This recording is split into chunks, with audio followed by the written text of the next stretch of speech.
Power has been one of the most successful series on the Starz Network. After the show ended, that wasn't the end for all the stories. I mean, we got the story on Ghost, we got the story on Kanan, we've got a story with Tommy Egan coming out as well too, and we have London Brown here, who is part of Power Book 3, Raising Kanan. Tell me a little bit about the story with the show. Were you a big fan of Power? Well, the thing about Power that made it interesting was at the time that Power dropped, I had just started on a series called Ballers for HBO.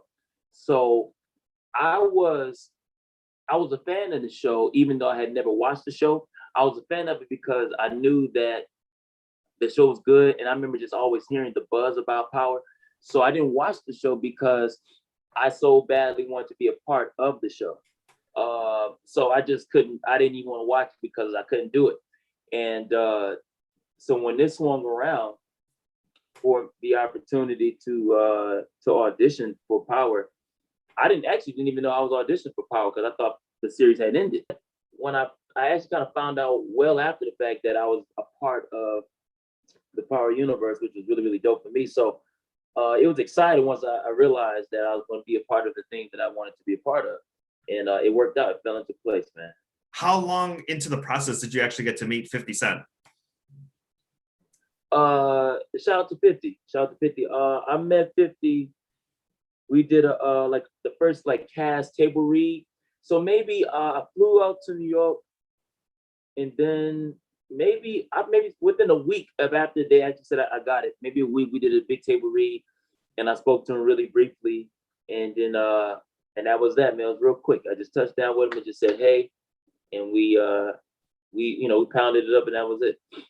What do you think it is about the characters, especially, we got Kanan, we got Ghost, we've got Tommy, that, have their own series, people want to hear more? I think that the writing on the projects, the writing for Power is really dope. We got some good writers because as opposed to just being a story about street inner city life and that kind of thing, I think people are going to find themselves very invested into the stories of these characters and as a family unit. And at the end of the day, that's what people want to connect to. They want to be able to look on screen and find something that connects with them emotionally. And the stories that these characters go through is very compelling. And I think people want to definitely enjoy the journey that the family takes them on in this Power Book 3. So the new series comes out July 18th. Tell us who you play. I play a character named Marvin Thomas. Marvin is the uncle of 50 Cent's character, Kanan. And I introduce him to a lot of the nefarious behaviors that he gets into.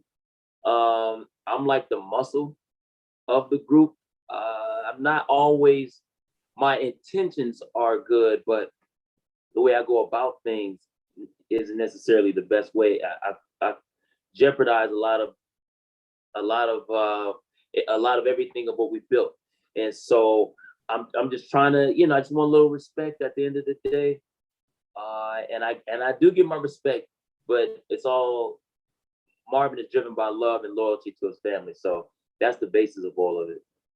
Gotcha. We'll have to go ahead and check that out on July 18th. I've also seen on Joseph Sikora's Instagram page that he is shooting here in Chicago, which is going to be coming out soon as well too. Did you have a chance to meet him along in this process? I haven't, because we're just totally different storylines. And so he's shooting in Chicago doing his thing. Shout out to him. And we were filming in New York, so we were so busy. And then it was also COVID, so there was nobody really extra on set, anything, no visitors, anything like that. It was really a lockdown kind of a set. And so we just shot ours in New York. And then we got word later on that they were filming out in Chicago. Shout out to my boy, Chris. I have Chris D. Lofton. You may even want to talk to him as well. He's working on the fourth book. And he's telling me that everyone's going well over there. That's awesome. And I can't wait to see both of those. I want to talk a couple about your past projects. You were on Ballers. What type of advice did The Rock give you as far as, moving forward, whether it's in a, comedic role or in a more, serious dramatic role?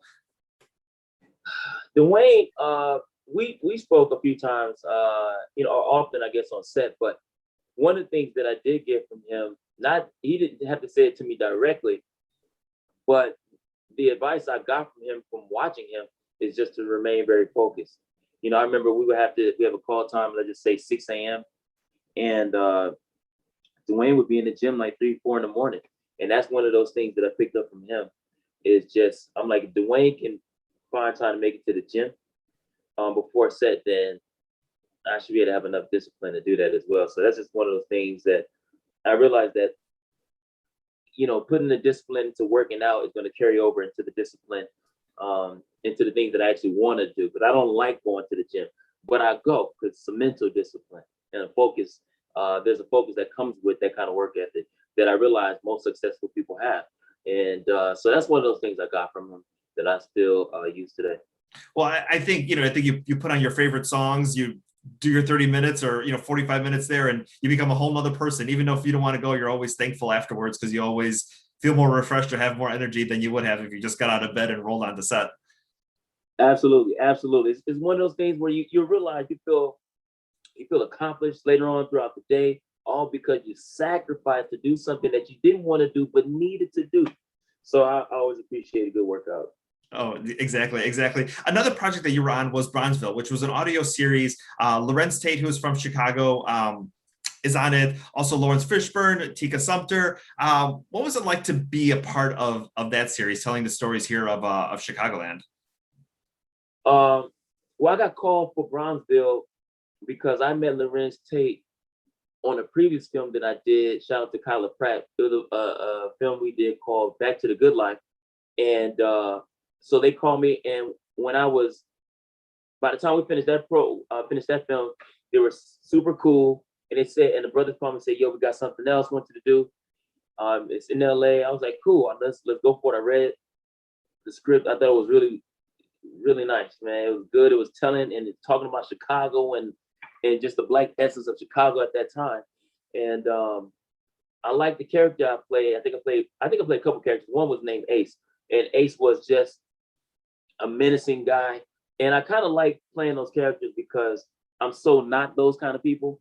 Just like I'm not anything like the annoying Fat Reggie on Balls. I'm definitely nothing like this character Marvin in Power.